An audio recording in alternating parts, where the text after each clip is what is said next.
The LincolnTown car is getting a new master cylinder. Here's what's in the box. You get the bleeding kit for bleeding the master cylinder. You get the directions, and then you get the actual master cylinder. Here's the kit installed. So you got the two hoses. Had to pull this piece here and this piece here off of the old master cylinder. Otherwise, in the vise here and ready to go for bleeding. Just gotta fill the fluid. I'm going to use this because it doesn't have a sharp edge to move the piston here. So here we go with full fluid, and we'll see what happens here. You start to see the fluid moving.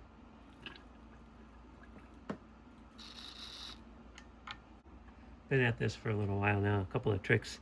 The thing they gave me to fit into here was actually sucking air. You could hear it suck air.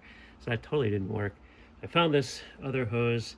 I think this is off some kind of like a nebulizer or something, but it actually jammed in here. Made good contact, and I've been working this in and out.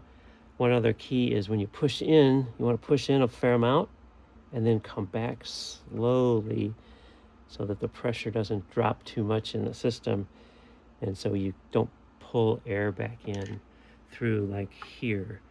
So been going back and forth like that.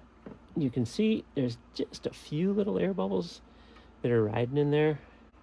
Now I'm to the point where, here you can watch, there's like essentially no bubbles all the way in, and then I'm just letting it out real slow so I don't suck any air anywhere, but you basically can't even see the flow.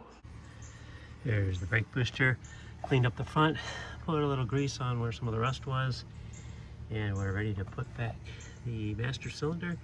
Here's the two connections that we got, and then there's a couple of electrical connections.